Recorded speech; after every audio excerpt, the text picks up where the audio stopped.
Hello everyone and welcome to HP studies. I hope you all are doing good. So आज का जो हमारा topic है वो है सीसीई यानी कॉन्टिन्यूअस एंड कॉम्प्रिहेंसिव इवैल्यूएशन, क्योंकि ये आपके एग्जाम के पर्सपेक्टिव से काफ़ी इंपॉर्टेंट रहता है। सो टॉपिक स्टार्ट करूँ उससे पहले मैं आपको बताना चाहती हूँ हमारा एचपी टीजीटी कमीशन आर्ट्स का 6 ऑनलाइन बैच स्टार्ट हो चुका है। 22 नवंबर से ये स्टार्ट हो चुका है। जो भी एस्पिरेंट्स इंटरेस्टेड है आप निम्बस करियर ऐप डाउनलोड कर सकते हैं और उससे आप इसे अवेल कर सकते हैं। आज के टॉपिक पे आते हैं कॉन्टिन्यूअस एंड कॉम्प्रिहेंसिव इवैल्यूएशन। सो इसकी बात किसने की है? सीबीएसई ने ये दिया है। कब दिया है? 2009 में। ठीक है, 2009 में सीबीएसई ने दिया है कॉन्टिन्यूअस एंड कॉम्प्रिहेंसिव इवैल्यूएशन, यानी बच्चों की निरंतरता, फ्रीक्वेंटली, कॉन्टिन्यूटी में असेसमेंट होनी चाहिए और हर एक एस्पेक्ट में होनी चाहिए। हर एक एस्पेक्ट में होलिस्टिक डेवलपमेंट जिसकी हम बात करते हैं, फिजिकली, कॉग्निटिव, आप कह सकते हैं सोशल और इमोशनल। हम डेवलपमेंट के टाइप्स पढ़ते हैं, एस्पेक्ट्स पढ़ते हैं, फिजिकल, सोशल, कॉग्निटिव, इमोशनल। ठीक है जी। सो ये सब चीजें हम पढ़ते हैं और हर एक वे में होनी चाहिए। कॉम्प्रिहेंसिव का मतलब यही होता है, होलिस्टिक डेवलपमेंट। ठीक है, होलिस्टिकली असेसमेंट होनी चाहिए। हम न्यू एजुकेशन पॉलिसी पढ़ते हैं, उसमें भी हम 360 डिग्री होलिस्टिक डेवलपमेंट की बात करते हैं। कॉन्टिन्यूअस मींस कॉन्टिन्यूटी में होनी चाहिए। ठीक है जी। फ्रीक्वेंटली कॉन्टिन्यूटी में इवैल्यूएशन होनी चाहिए और इवैल्यूएशन के अंदर हमारी दो चीजें आ जाती है। कौन कौन सी आ जाती है? हमारी मेजरमेंट एंड हमारी असेसमेंट। ये आ जाती है हमारी किसके अंदर? इवैल्यूएशन के अंदर आ जाते हैं। सो कॉन्टिन्यूअस एंड कॉम्प्रिहेंसिव इवैल्यूएशन मतलब कि लगातार निरंतर रूप से बच्चों की होलिस्टिकली डेवलपमेंट होनी चाहिए, असेसमेंट होनी चाहिए। सो ये है सीसी में हम 2-3 एस्पेक्ट्स पढ़ते हैं। ठीक है, कुछ एक एस्पेक्ट्स पढ़ते हैं जिसमें आप स्कॉलिस्टिक इवैल्यूएशन पढ़ते हैं, स्कॉलिस्टिक, एंड हम पढ़ते हैं को स्कॉलिस्टिक। स्कॉलिस्टिक कौन सी असेसमेंट होती है? ये इवैल्यूएशन होती है जो हमारी करिकुलर से रिलेटेड होती है। ठीक है, करिकुलर। और को स्कॉलिस्टिक होती है को करिकुलर। करिकुलर में आपकी जो पेन पेपर टेस्ट होते हैं, असेसमेंट होती है, जिसमें जिसमें आपकी डिजायरेबल थिंग्स आ जाती हैं। ठीक है जी, वो करिकुलर। को करिकुलर में आपकी जो आप एक्स्ट्रा स्किल्स होती हैं, वैल्यूज होती हैं, एक्स्ट्रा करिकुलर एक्टिविटीज में पार्टिसिपेट करते हैं, तो स्कॉलिस्टिक एंड को स्कॉलिस्टिक का ये पार्ट इसमें आ जाता है। अब किस तरह के क्वेश्चंस हमारे सीसीई में पूछे जाते हैं वो भी हम डिस्कस करेंगे। School based assessment was introduced to, यानी विद्यालय आधारित आकलन जो है वो प्रारंभ किया गया था ताकि encourage school to excel by competing with other schools in their area, यानी उनके जो एरिया विद्यालयों के नियर बाई जो भी स्कूल्स हैं उनके साथ वो क्या करे, कंपीट करे, तुलना करे और प्रतियोगिताओं में पार्टिसिपेट करे। Decentralise the power of boards of the school education in the country, यानी डिसेंट्रलाइज कर देना, जितने भी ऑर्गेनाइजेशन है स्कूल्स कंट्री में उनको डिसेंट्रलाइज कर देना। नेक्स्ट है हमारा ensure the holistic development of all student, सभी बच्चों का संपूर्ण विकास को निश्चित करना, इंश्योर करना। ठीक है, motivate teachers to punctuality, record all the activities of students for better interpretation of their progress, यानी मोटिवेट करना टीचर्स को कि उनका क्या करे, वो उनके रिकॉर्ड को बेहतरी से रखें। ठीक है जी। सो उनकी जो गतिविधियां हैं, उनके जो नियमित अभिलेखन है, उनके टीचर्स को उस चीज के लिए अभिप्रेरित किया जाए। स्कूल बेस्ड असेसमेंट इसीलिए की गई थी ताकि बच्चों की जो होलिस्टिक डेवलपमेंट है उसको एंश्योर किया जाए। तो ऑप्शन नंबर सी हमारा बिल्कुल सही आंसर इसमें हो जाएगा। नेक्स्ट क्वेश्चन पे आते हैं। Continuous and comprehensive evaluation includes, सतत एवं समग्र मूल्यांकन में क्या चीजें शामिल हैं? So both formative and summative assessments using a wide variety of strategies, यानी जो टाइप्स हैं असेसमेंट की वो चीजें शामिल है कि दोनों फॉर्मेटिव और समेटिव असेसमेंट होनी चाहिए। ठीक है, सो डिफरेंट स्ट्रैटेजीज के हिसाब से सिर्फ फॉर्मेटिव असेसमेंट होनी चाहिए, ओनली समेटिव असेसमेंट ना ही फॉर्मेटिव होनी चाहिए ना ही समेटिव होनी चाहिए। सो ऑप्शन नंबर ऐसा भी नहीं है कि दोनों में से कोई भी नहीं होनी चाहिए, समेटिव भी जरूरी है और फॉर्मेटिव भी जरूरी है। तो ऑप्शन नंबर ए हमारा बिल्कुल सही आंसर इसमें हो जाएगा। कि वाइड वेराइटी ऑफ स्ट्रैटेजीज, बहुत सारी वाइड वेराइटी ऑफ स्ट्रैटेजीज हमने यूज करनी है किसमें, फॉर्मेटिव और समेटिव असेसमेंट में, ठीक है जी। सो अब ये फॉर्मेटिव और समेटिव असेसमेंट क्या होती है, ये है टाइप ऑफ असेसमेंट, ठीक है, टाइप्स ऑफ असेसमेंट। पहली हमारी आ जाएगी फॉर्मेटिव, दूसरी आ जाएगी हमारी समेटिव। समेटिव फॉर्मेटिव वो होती है जो ड्यूरिंग द इंस्ट्रक्शन चलती है, मींस क्लासरूम के दौरान चलती है फॉर्मेटिव, ठीक है, during instruction, during instruction, after instruction,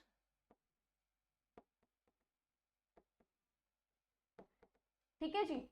यानी आप इन चीजों को एक और तरीके से हम देखते हैं कि assessment for learning, assessment as learning and assessment of learning, तो इनके बीच में क्या डिफरेंस है, इससे भी आपके क्वेश्चंस पूछे जाते हैं। फॉर्मेटिव असेसमेंट है जो जुड़ी हुई है किसमें, असेसमेंट फॉर लर्निंग से, ठीक है जी, असेसमेंट फॉर लर्निंग, यानी आपने फोर से याद रखना है, फॉर्मेटिव का फोर, ठीक है। असेसमेंट फॉर लर्निंग यानी जो आपके क्लासरूम के दौरान होगी या आपकी क्लास के दौरान चलेगी, ठीक है, तो वो होती है हमारी assessment for learning. Summative assessment जुड़ी है assessment of learning, assessment of learning जो हमारी किससे होती है, आफ्टर इंस्ट्रक्शंस, इंस्ट्रक्शंस दे देंगे उसके बाद आपकी असेसमेंट जो होती है उसको आपको क्या कहा जाता है, एंड ऑफ द टर्म आप कह सकते हैं, या एंड ऑफ द सेमेस्टर जो आपकी असेसमेंट होती है वो होती है समेटिव असेसमेंट। और थर्ड टाइप में हमारी आ जाती है assessment as learning. Assessment as learning में कौन सी लर्निंग आ जाती है, जो सेल्फ इवैल्यूएशन,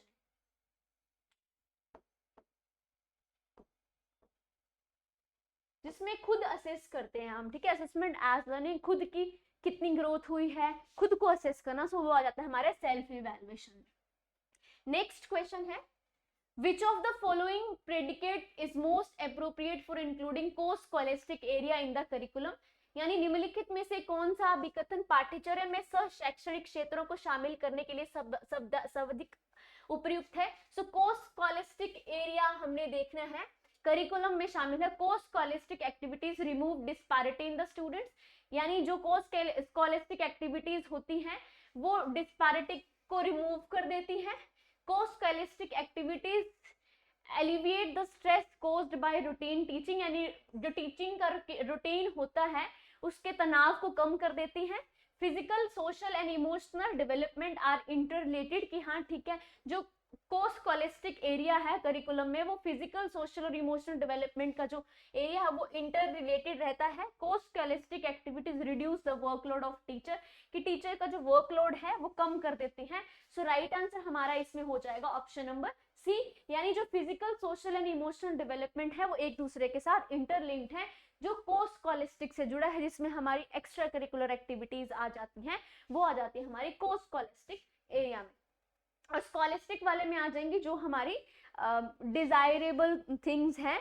सो ये सब चीजें हमारी किस में आ जाती हैं, स्कॉलस्टिक में। Which one of the following statement is not correct related to the continuous and comprehensive evaluation? So निम्नलिखित में से कौन सा सतत और व्यापक संबंधी नहीं है। It is an integral part of teaching learning process, की ठीक है, सीसीई बिल्कुल इंटीग्रल पार्ट है टीचिंग लर्निंग प्रोसेस का। It focus on child achievement in different learning area, बिल्कुल ये फोकस करता है बच्चों की डिफरेंट लर्निंग एरियाज में, लाइक स्कॉलस्टिक और स्कॉलस्टिक आगे की जो एक्स्ट्रा करिकुलर में ज्यादा अच्छे हैं बच्चे उनको उन पे फोकस करता है, जो क्लासरूम में ज्यादा एक्टिव हैं उन पे फोकस करता है। It is useful to label children as slow, poor and intelligent, यानी क्लासरूम में कुछ बच्चे पुअर होते हैं, स्लो होते हैं, इंटेलिजेंट होते हैं, उनके बीच में लेबलिंग करना। सो सीसी इस चीज को बढ़ावा नहीं देता है। It has been mandated by the right to education, बिल्कुल राइट टू एजुकेशन ने इसको मैंडेट किया है, ठीक है, इसके द्वारा इसको अनिवार्य किया गया है। सो इसमें पूछा गया है कि कौन सी स्टेटमेंट नॉट करेक्ट है। सो ऑप्शन नंबर सी हमारा बिल्कुल सही आंसर इसमें हो जाएगा, ठीक है जी। नेक्स्ट क्वेश्चन पे चलते हैं।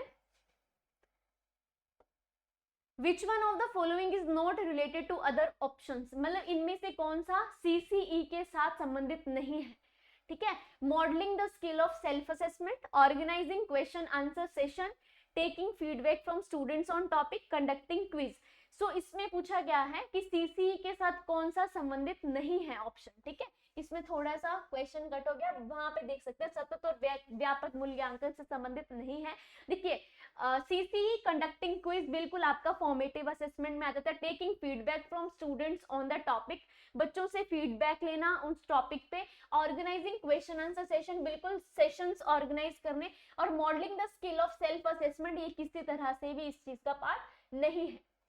नेक्स्ट है विच one of the following is most effective method for success of continuous and comprehensive evaluation, निम्नलिखित में से कौन सी पद्धति निरंतर तथा सतत मूल्यांकन की सफलता में सर्वाधिक प्रभावी है। ऑप्शंस है conducting assessment at the beginning of and of the session, यानी जब सत्र अंत हो जाए उसके प्रारंभ और अंत में हमने क्या करनी है, असेसमेंट को कंडक्ट करना है। Using a variety of way to assess children over a period of time, कि वेराइटी ऑफ वे हमने यूज करने हैं पीरियड ऑफ द टाइम में। Giving written test to children periodically, यानी पीरियड के बेसिस पे हमने बच्चों को एक्स्ट्रा टेस्ट देने हैं, रिटन टेस्ट देने हैं। Having only multiple choice question in the test, कि बच्चों को सिर्फ हमने मल्टीपल चॉइस क्वेश्चन देने हैं, ऐसा नहीं है, हमें ओपन एंडेड क्वेश्चन भी उनको देने हैं। सो कौन सा मेथड मोस्ट इफेक्टिव रहेगा कॉन्टिन्यूअस एंड कॉम्प्रिहेंसिव इवैल्यूएशन को सक्सेस बनाने में। So using a variety of way to assess children over a period of time, क्योंकि क्लासरूम में इंडिविजुअल डिफरेंसेस रहते हैं, कुछ बच्चे डिसएडवांटेज सेक्शंस रहेंगे, कुछ डिसेबल रहेंगे, तो इंडिविजुअल डिफरेंसेस हर एक बच्चे में रहते हैं। तो उसके बेसिस पे हमने वेराइटी ऑफ वेज बनाने हैं बच्चों को असेस करने के लिए। सो ऑप्शन नंबर बी हमारा बिल्कुल सही इसमें हो जाएगा। Which of the following point should be considered by a teacher while preparing assessment that support personalized by learning, यानी सीखने के व्यक्तित्वकरण में सहायता करने वाले आकलन की तैयारी करते समय एक शिक्षक द्वारा निम्नलिखित में से किन बिंदुओं पर ध्यान दिया जाना चाहिए। कि टीचर को एक असेसमेंट को प्रिपेयर करते टाइम, ठीक है, तो कौन सी लर्निंग पे, पर्सनलाइज लर्निंग पे उनको ध्यान देना है, कौन से पॉइंट्स पे। Providing a range of assessment to ensure inclusivity, यानी हमने जो असेसमेंट प्रोवाइड करनी है वो इंश्योर हो कि इंक्लूसिविटी उसमें चेक की जाए, क्योंकि बहुत डिफरेंट समावेशी क्लासरूम में डिफरेंट तरह के स्टूडेंट्स रहेंगे, तो उस तरह का हमें असेसमेंट प्रोवाइड करनी है। Involve student in decision making about assessment and practice और असेसमेंट के लिए हमने बच्चों को क्या करना है, इंक्लूड करना है, ठीक है, इन्वॉल्व करना है डिसीजन मेकिंग में। Plan a common date time and methods to the assessment, यानी असेसमेंट के लिए हमने एक कॉमन डेट प्लान करनी है, टाइम और मेथड प्लान करना है। देखिए ये वाला ऑप्शन तो फिर कहीं ना कहीं सेट नहीं बैठेगा कि बिल्कुल सही अगर हम उसको देखें। So option number A and B हमारा सही हो जाएगा। सो यस, राइट आंसर है option number A. Next question पे चलते हैं। 8th क्वेश्चन है continuous and comprehensive evaluation is essential for, सतत एवं व्यापक मूल्यांकन किस लिए आवश्यक है, किस लिए इंपॉर्टेंट है, किस लिए इसेंशियल है। Fine tuning the test with the teaching, diluting the accountability of board of education, correcting less frequent error more than more frequent error, understanding how learning can be observed, recorded and improved upon। यानी CCE की जो रहती है continuous and comprehensive evaluation, essential किस चीज के लिए है कि हम ये समझ पाए कि लर्निंग किस तरह से बच्चे कर रहे हैं, वो ऑब्जर्व कैसे करते हैं, रिकॉर्ड किस तरह किया जाता है, और उनकी इंप्रूवमेंट के लिए हमें कौन कौन सी चीजें करने की जरूरत है, कैसे बच्चे को असेस किया जाना चाहिए, अगर असेसमेंट हो रही है, बच्चों में कुछ कमी है, तो उसको हम कैसे इंप्रूव कर सकते हैं। फॉर्मेटिव असेसमेंट में भी जो रूपात्मक आकलन होता है वो कैसे हो सकता है, pre test, post test, both pre and post test और नन ऑफ दिस। तो फॉर्मेटिव असेसमेंट हमारा प्री टेस्ट भी होता है और हमारा पोस्ट टेस्ट भी हो सकता है। सो ऑप्शन नंबर सी हमारा बिल्कुल सही आंसर इसमें हो जाएगा। Which one of the following is not a suitable formative assessment task? इनमें से एक फॉर्मेटिव असेसमेंट टास्क नहीं है, एक सूटेबल बताना है जो नहीं है। Open ended question, project, observation, ranking the student, ठीक है। ओपन एंडेड क्वेश्चन जो है वो हमारे फॉर्मेटिव में आ जाते हैं, जो ड्यूरिंग द इंस्ट्रक्शंस होती है, ठीक है, क्लासरूम के दौरान होगी, पीरियड के बेसिस पे होगी। प्रोजेक्ट्स बच्चों को दिए जाते हैं फॉर्मेटिव असेसमेंट टास्क में।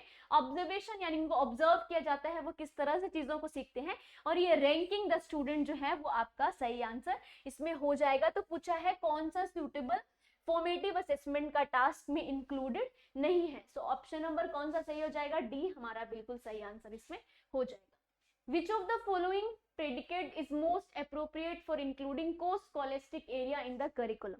को स्कॉलेस्टिक एरिया में वो एरिया शामिल हो जाएगा, ठीक है, जो जिसमें बच्चे में को करिकुलर एक्टिविटीज आ जाती हैं, ठीक है जी।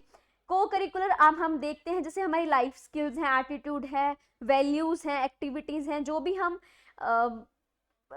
एक्स्ट्रा आर्ट एंड क्राफ्ट हो गया, तो ये सब चीजें हमारी किस में आ जाती हैं, को स्कॉलेस्टिक में आ जाती हैं। तो एक एप्रोप्रिएट हमने प्रेडिकेट्स बताने हैं जो करिकुलम में शामिल किए जाते हैं। Co scholastic activities remove disparity in the students, co scholastic activities alleviate the stress caused by the routine teacher, physical, social, emotional development are interrelated, co-scholastic activities reduce the workload of the teacher, यानी ये teacher के बीच में workload को कम करता है, तो ऐसा कुछ नहीं है। फिजिकल, सोशल एंड इमोशनल, ये क्वेश्चन हम पहले डिस्कस कर चुके हैं, आज वाले सेशन में भी हमने पहले डिस्कस कर लिया है, तो ये रिपीट हो गया है। To upscaling of performance in the scholastic area on the basis of performance of co scholastic area, यानी बच्चों को शैक्षणिक क्षेत्रों के निष्पादन के आधार पर शैक्षणिक क्षेत्रों के निष्पादन के स्तर को बढ़ाने में औचित्य स्थापना के आधार पर किया जाता है। यानी बच्चों को अपस्केल करना है उनकी किसकी, को स्कॉलेस्टिक की परफॉर्मेंस के बेसिस पे उनको उनकी जो स्कॉलेस्टिक एरिया है उसकी परफॉर्मेंस को अपस्केल करना है। So it ensure universal retention, it develops respect for manual labor, it cater the individual differences, it follows the policy of compensatory of discrimination of the marginalised students. देखिए क्या right answer हमारा हो जाएगा, option number C.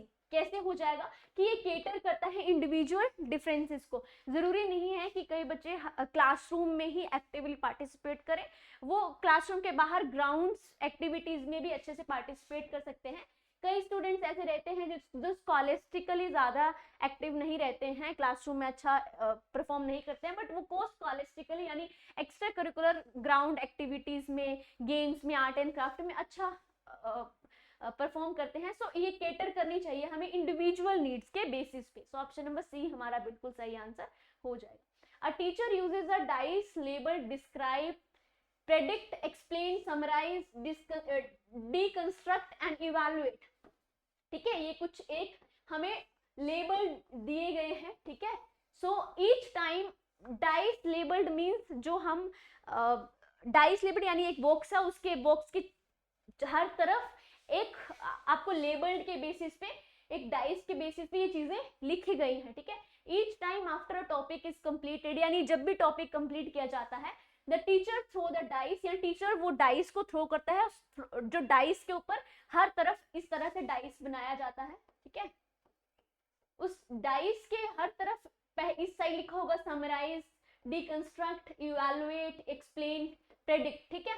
तो जैसे ही teacher dice को क्या करता है, थ्रो करता है, ask student to answer a question based on the location of the dice, यानी फिर वो क्या करता है, डाइस को क्या करेगा, वो थ्रो करेगा, ठीक है। थ्रो करेगा तो जो भी आएगा उसके ऊपर, डाइस के ऊपर लिखा हुआ आएगा, और जो जिस तरह के क्वेश्चंस उससे रिलेटेड होंगे वो पूछे जाएंगे। मान लीजिए कि क्वेश्चन पूछेगा समराइज, तो इस तरह के क्वेश्चन टीचर पूछेगा कि इस चीज को समराइज करो, तो बच्चों को वो बताना होगा। सो ये क्या है, conducting formative assessment, provoking through the students, यानी बच्चों को प्रोवोक करना, ऐसा नहीं है। Diversifying the thought process of the students, यानी बच्चों की जो थॉट प्रोसेस है उसको डाइवर्सिफाई करना। फिनिशिंग हिज और हर लेसन इन स्टाइल, अपना मतलब उसका एक स्टाइल है लेसन को फिनिश करने का। सो राइट आंसर हो जाएगा कंडक्टिंग फॉर्मेटिव असेसमेंट। इसके अंदर ही हमारा उसके जो थॉट प्रोसेस है बच्चों के, उनको डाइवर्सिफाई करना फॉर्मेटिव असेसमेंट के अंदर ही आ जाएगा। राइट आंसर हो जाएगा कंडक्टिंग फॉर्मेटिव असेसमेंट, ठीक है जी। क्योंकि ये ड्यूरिंग द क्लासरूम होगा ना, जब चैप्टर चल रहा होगा उसके बीच में। Continuous and comprehensive evaluation emphasized, so ये हमारा राइट आंसर है इसका। How learning can be observe, record and improved upon, कि कैसे एम्फेसाइज कर सकते हैं हम CCE को, तो ये जान के कि कैसे व्यक्ति सीखता है, किस प्रकार अवलोकित करता है, रिकॉर्ड, और कैसे उस चीज को सुधारा जा सकता है। सो ऑप्शन नंबर ए हमारा बिल्कुल सही आंसर हो जाएगा। A teacher asks his or a student to draw a concept map to reflect their comprehension to a topic। यानी एक टीचर है जो अपने स्टूडेंट्स को ये कहता है माइंड मैप करने के लिए, ठीक है, माइंड मैपिंग के लिए, कि concept map to reflect their comprehension, कि आप एक माइंड मैप तैयार कीजिए किसी कंसेप्ट के प्रति, ठीक है, किसी भी टॉपिक के प्रति, ठीक है जी। और he she jogging the memory of the student, यानी जो विद्यार्थी है उनकी स्मृतियों को मंथर गति से जागृत कर रहा है। Conducting formative assessment, testing the ability of students to summarize the main point, trying the develop rubrics to evaluate the achievement of the rubrics। तो आपका एक फॉर्मेट के बेसिस पे होगा, तो ये तो आपका गलत हो जाएगा। सो एक कंसेप्ट के प्रति, एक टॉपिक के प्रति, जो टॉपिक पढ़ रहे हैं किसी भी टॉपिक के प्रति माइंड मैपिंग के लिए कह रहा है, तो मतलब conducting formative assessment, testing the ability of students in the summarise the main point को समराइज करना है, तो वो किसके अंदर आ जाएगा, फॉर्मेटिव असेसमेंट के अंदर ही आ जाएगा। तो ऑप्शन नंबर बी हमारा बिल्कुल सही आंसर इसमें हो जाएगा। In learning assessment is essential for, सीखने में, अधिगम में आकलन किस चीज के लिए इसेंशियल है? So grades and marks, screening test, motivation, fostering the purpose of segregate and ranking, कि हमें पृथकीकरण और श्रेणीकरण के उद्देश्य को प्रोत्साहन देने के लिए हम ग्रेडिंग करते हैं, ठीक है, या असेसमेंट करते हैं, ऐसा नहीं है, ठीक है। स्क्रीनिंग टेस्ट के लिए भी नहीं असेसमेंट इसेंशियल रहती है, ग्रेड्स एंड मार्क्स के लिए। तो असेसमेंट किसके लिए है कि असेसमेंट जब की जाए तो बच्चे को मोटिवेशन फील होनी चाहिए, उसको अभिप्रेरित किया जाना चाहिए कि जो भी वो काम कर रहा है वो उसके लिए बेस्ट है, या उसको उन चीजों में और इम्प्रूवमेंट की जरूरत रहती है, उन चीजों को और वो ठीक कर सकता है। तो एक तरह की ये क्या रहती है, मोटिवेशन रहती है किसमें, learning. The assessment of students can be used by teachers in teaching to develop sight to, यानी शिक्षण में अध्यापकों के द्वारा विद्यार्थियों का आकलन इस अंतर्दृष्टि को विकसित करने के लिए किया जा सकता है कि बच्चों का असेसमेंट एक टीचर किस तरह से कर सकता है, ठीक है, टीचर किस तरह टीचिंग को डेवलप करने के लिए कर सकता है। Identifying the student who need to promoted the higher class, उन बच्चों को आइडेंटिफाई करना जिन बच्चों को प्रमोट करना है हायर क्लास में। Not promoting the students who do not meet school standard, यानी उन बच्चों को आप प्रमोट मत करो जो स्कूल के स्टैंडर्ड से क्या नहीं है, अनुकूलित नहीं है, ठीक है जी। Changing the teaching approach according to the learners need, यानी बच्चों की नीड्स के हिसाब से क्या करना है, उनकी अप्रोचेस को चेंज करना है। Creating group to bright and weak students in the classroom, यानी आप एक ग्रुप क्रिएट कर दीजिए जिसमें ब्राइट और वीक स्टूडेंट्स रहते हैं क्लासरूम में।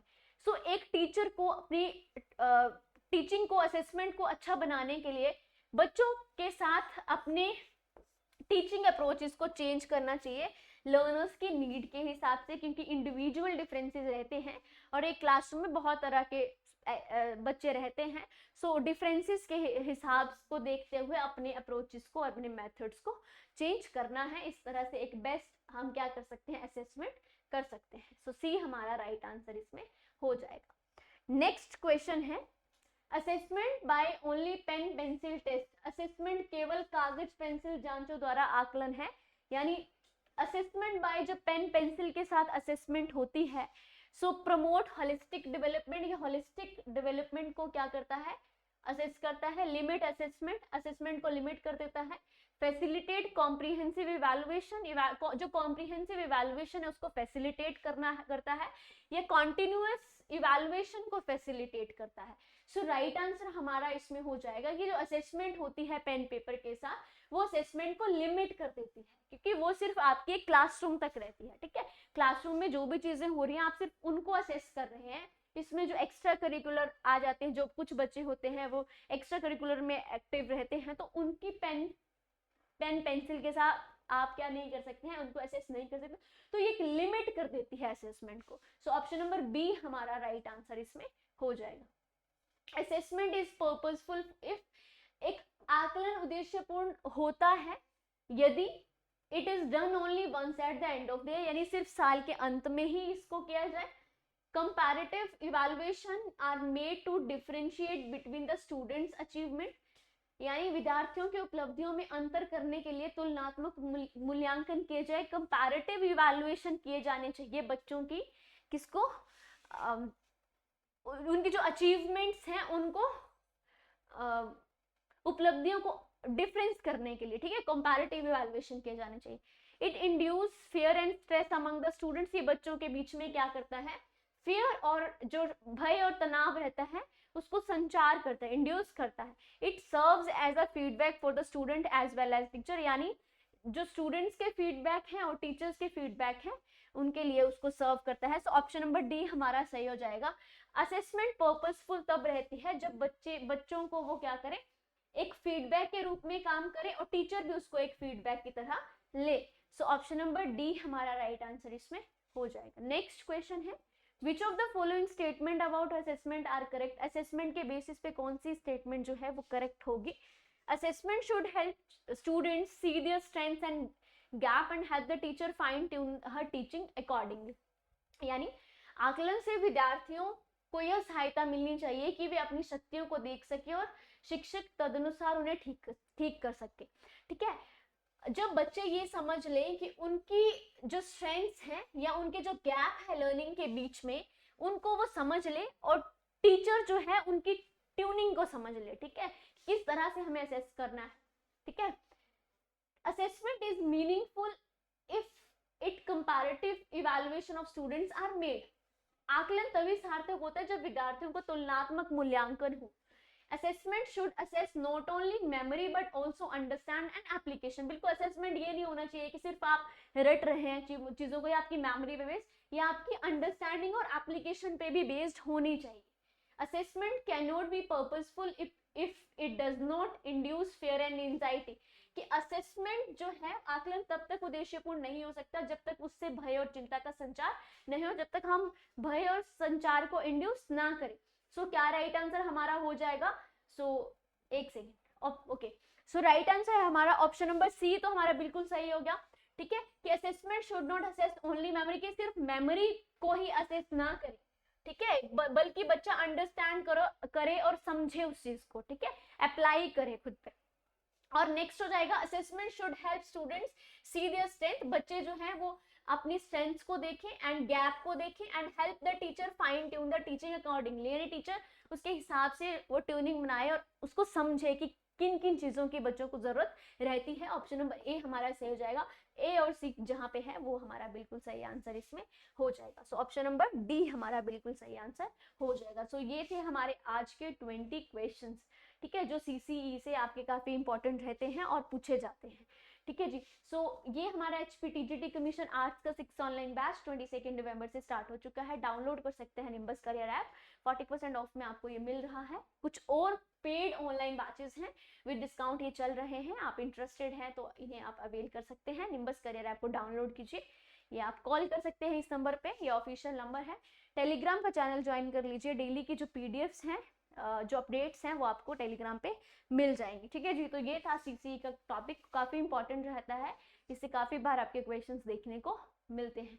सो ये आप पढ़ सकते हैं। और सीसी में बेसिकली जो टाइप्स हैं असेसमेंट की उनको आप पढ़ सकते हैं, फॉर्मेटिव, समेटिव होगी, स्टैंडर्डाइज टेस्ट को पढ़ सकते हैं, वैलिडिटी, रिलायबिलिटी क्या होती है, नॉन रेफरेंट टेस्ट होते हैं उनको, क्राइटेरियन रेफरेंट टेस्ट होते हैं उनको आप पढ़ सकते हैं, स्कॉलेस्टिक, को स्कॉलेस्टिक इन एरियाज, बस यहीं से क्वेश्चंस बनते हैं, बाकी कहीं से क्वेश्चंस नहीं पूछे जाते। सो ये है आज, अब हम सेशन को एंड करते हैं। सो उम्मीद है आपको ये टॉपिक समझ में आया होगा। So thank you so much, thank you everyone.